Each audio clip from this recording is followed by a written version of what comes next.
Hi, Genki Call here with the Forest Daughter World event for the week of June 12th, 2023. Iron Vlasta, the leader of the bear cult, finally agreed to help us. He had felt the presence of this new god, but he could only tell us that it wasn't a natural beast like a bear, more of a wild folk or fey creature.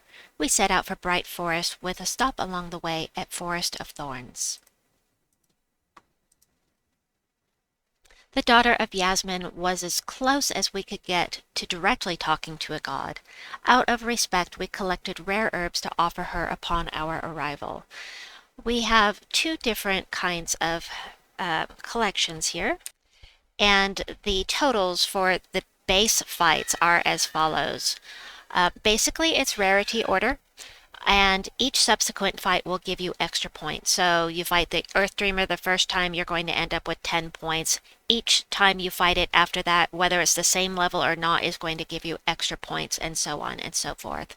So just have to remember rarity order. Very simple this time. I do love that. Right, so I do have some teams for you that I've put together here. The shop, we can only boost spell damage, so we can't use, well, we could use Alderfather, but not going to do as much good without the boost from those for those skulls. All right, I think Rowanne will get you pretty far in this event. The problem with Rowanne is that if her armor gets damaged, she doesn't do much damage herself. But I think this will work for a while, even if you're lower level. I don't know how long it will last for you, which is why I've put together some other teams as well. But she might work for a while as long as her, yes please, as long as her armor doesn't get damaged. I'm currently running with one medal. You can run with medals of guard to boost Rowanne's armor, or you can run with Medals of Nisha to boost the spell damage even more. It's up to you. I actually only have one Medal of Guard right now, otherwise I might be using two. But let's take this in. I'll show you how this one works. And I'm just gonna grab the next team while that's loading. La la la. Oh, I already had it ready. Good. All right. So this forest troll, generally speaking, most of the time, I should say, if there are 13 or more of the gems that you're going to duplicate, you're almost guaranteed to get an extra turn. With 12, it's a little iffy, but we're going to do it anyway. We got the extra turn, we use Rowanne, and it goes pretty quickly. Those medals and badges are very helpful, but Rowanne is just really powerful anyway. So, doesn't really matter what I do here, so we'll just go for a Swamp Lash and grab the next team, also utilizing true Rowannes, but with a different weapon. I don't know what weapons you folks have at the lower level, because it's been so long since I was a newbie in the game, and these weapons, all of them have to be crafted. And all of them are mana gen, so you might have to figure out a different way to get your mana generation,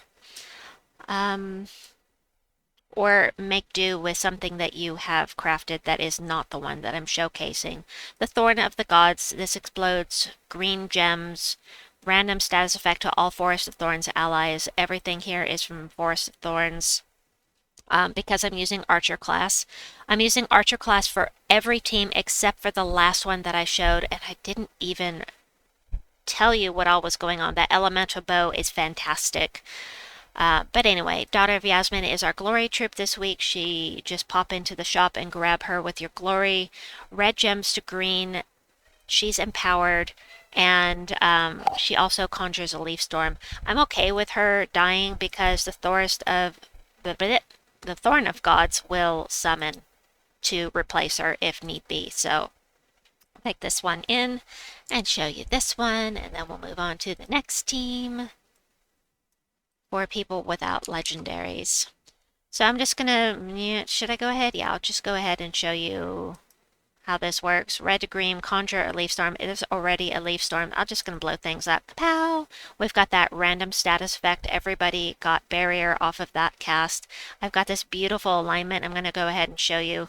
This will change back to 8 after she casts, but I'm just going to go ahead and cast her because look at the alignment. It's so fun. All right, we're just going to kill him now. I think I'm using Daughter of Yasmine on another team as well, and I have to cough. But Daughter of Yasmine would be good to use on the last team as well instead of the Forest Troll. Except she'll partially mana block the Elemental Bow. Anyway, next team for people with no legendaries. That is not it. Hold on. That is not the right one. Hold on. I accidentally copied it when I wasn't ready. Let's see. That's the one. Alright, Wooden Rhynax converts red gems to green, same as Daughter of Yasmine, but not empowered. And does splash damage to an enemy boosted by the gems converted. It's not going to be much extra damage because it's a 1-to-1 ratio, but does have skull damage reduction. Can hit up to 3 troops at once. They have to be touching, though, for splash damage. Lord Belanor, on the other hand, will hit 2 enemies. As long as you hit the whatever's highest, it will also hit whatever's directly below it, even if there are spaces between it. But there are, you know, he's 50% mana empowered, and he'll hit 2 troops. Which is why I have 2 of him here. And again, with the Thorn of Gods. So we'll take this one in, grab the next team. La la la. Don't mess up this time. Yeah, that 50% empower is pretty nice. We're going to get hit on that. She's going to transform red to... Nah, I'm going to take that just so she can't do this right here.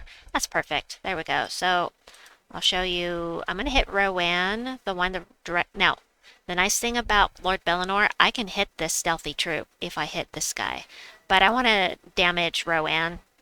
I just insta-killed her, but I wanted to damage Rowanne because the higher her armor is, the more damage she's going to do to your team. So, the next team I have to show you has a bunch of legendaries on it. I've got Hello, I got an extra space in there. I hate it when that happens. Do that, and then put the bracket back and paste the team. We've got Gloom Leaf up front because he's going to reflect skull damage. He's going to steal armor and a little bit of attack from all enemies. Once they're out of armor, he doesn't do much, but it doesn't matter because he's still going to reflect that skull damage. And then we've got Sylvanimora that does damage to all enemies and gets some mana generation. King Avelorn does damage to all enemies and summons. Also gives all elf allies a 50% mana start, although that's only going to be him and the hero, because there aren't that many elves that I wanted to put with him. So anyway, this is going to be pretty fast because we have 2 that do damage to all enemies. And I am minusing red on this team because I really don't care about casting with Gloomleaf all that much, to be honest. We'll do this one. Meow. Wahaha! Nice. And the final team has Daughter of Yasmine on it. Do this one. I'm not sure about this team. I haven't tried it out, and I'm just not positive about this one. That is not the right team. I'm sorry. I thought I had copied this. Copy! And let me get this pasted in here. Paste. Alright, this time we have Green Golem up front. Just as a tank, it has 50% skull damage reduction. It gains life every time it casts, and it entangles, so it can't be damaged by skulls anyway. And Sylvanimora again, and the explodey weapon that summons as well, and then Yasmine's Chosen. Would it be better to put Yasmine's Chosen up higher here? Put it up 1 spot so that she could get mana more quickly? Maybe so. I'm actually leaning towards the thought that it would be, but the team, as I have it on the team code, has it like this. So I'm going to show it like this. I do think it might be better to put her up 1 spot, though, now that I look at it. And if we hit green gems with this guy, we can entangle the entire team at once, as long as you hit 4. So I'm just going to show you how this works. We'll get them all entangled, unless they're immune, like she must be. Yep, she's immune to entangle, so it didn't work on her, but I'm going to let them take that set of skulls because they're entangled anyway. I just want to get some mana here. but I don't have mana that I want, so I'll go ahead and blow up all the things. Kapow! And not going to cast this again. They're already entangled. Not worried about him getting hurt. We'll do this. And Yasmine's daughter, nope, this is Yasmine's chosen, can loop very, very nicely. I'm just going to do one more here, although it's pretty low level. I'll do one more and switch this out. I think this is going to be better. You'll still get mana for Thorn of Gods. It's not completely mana blocked. You can still get blue to get that filled up. Plus, it's enchanted anyway with a 50% mana start. So, bum, bum, bum, bum. I really want to cast with Yasmine's chosen, but we're going to just do this and blow things up because we kind of need mana. There we go. All right, let's see if she'll get a match 4 here. And we can tell by this number here. If this number goes up, then we got a match 4. And it did. We did get a match 4. So, yep, she can loop pretty nicely. Anyway, I hope that you've enjoyed this video. My apologies for getting it out late. Have a wonderful day or night wherever you may be, and we'll see you soon, I hope. Bye-bye!